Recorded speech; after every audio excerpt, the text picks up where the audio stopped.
We have a guest coming up who's going to share her insight on how we can actually redeem time and actually find peace in time. And maybe we're all looking to make a difference with the time that we have.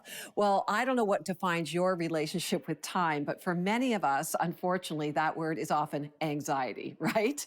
But in her newest book, one of my favorite authors, Jen Pollock Michel, In Good Time, 8 Habits for Reimagining Productivity, Resisting Hurry, oh yeah, that's true, and practicing peace, which is what we all want. Well, author Jen Pollock Michel looks at ways to rebuild a healthy relationship with time. And thank you, Jen, for being back with us here at 700 Club Canada.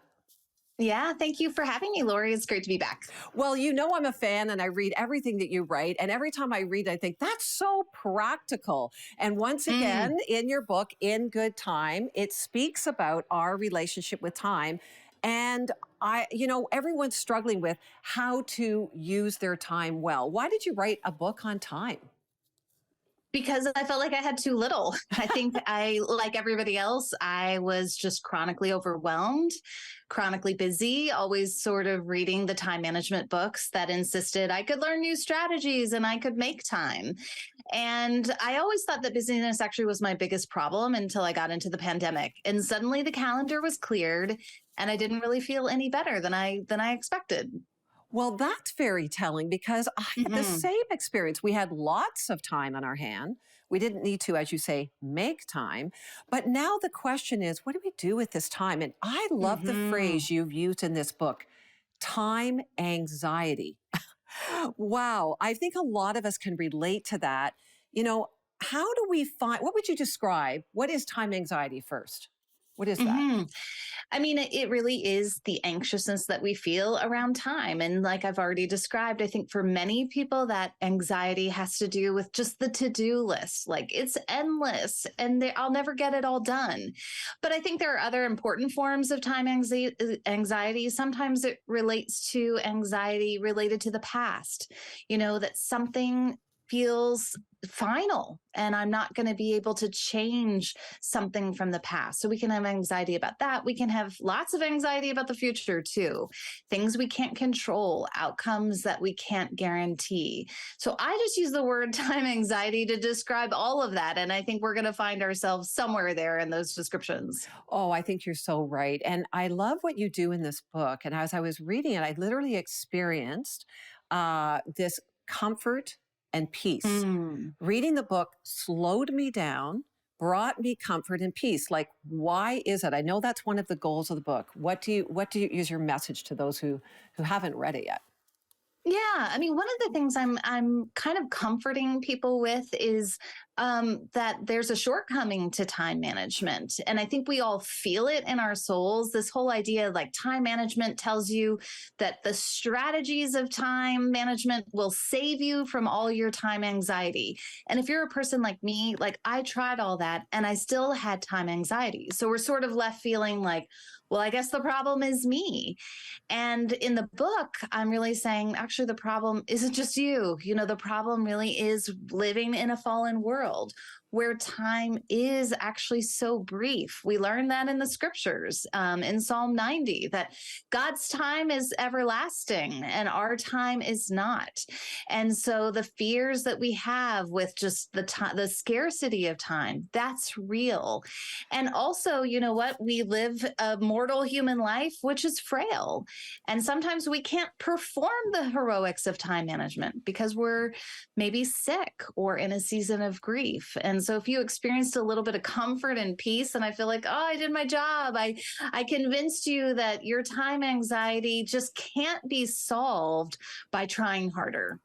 Oh, so true. And we do try to manage time. I mean, your book is so different because, like you, I'm a bit of a junkie when it comes to productivity, time management, all those things. And yet I always find I'm so stressed out by that. And what is the difference then between, some of those tools, resources might use, but the message of this book, what is different about that as compared to maybe counterintuitive thinking about productivity? I mean, one of the things I'm trying to do early in the book is help people see that time isn't something that they can actually manage or make. We're not really in control of time in that way, but it is a gift to receive. And I think as soon as we start to change our perspective about that, that we can learn to receive time, it means I have a little bit more patience, maybe for the interruptions that come my way. So I'm asking people to sort of let go of that impulse to control time and instead learn to receive it. And there's this paradox, like sometimes we feel like if I let go of control, like, oh, I don't know what the future will hold. Well, you don't know either way.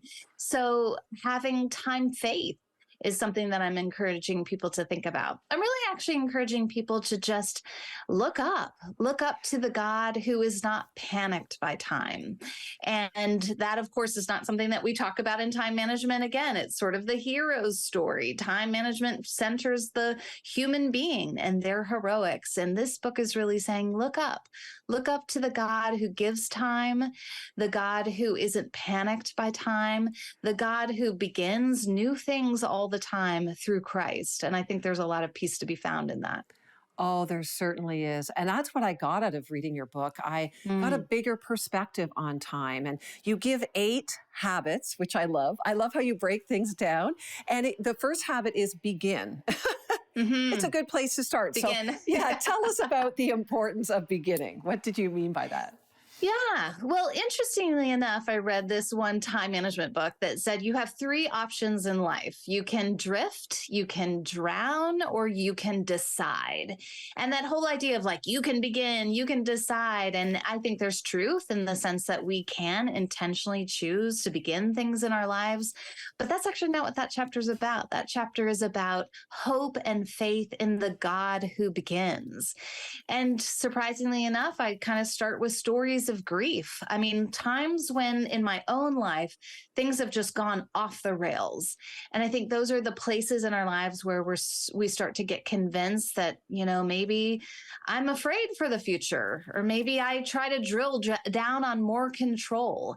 And I want to say, let's look up to the God who begins, who promises to do good, even in situations that look like disaster and catastrophe. So again, not don't think about your own beginning first. Think about God's power to begin. And when you do that, like your whole perspective is suddenly shifted. Well, this book is amazing, Jen. In Good Time. I can't thank you enough for writing it.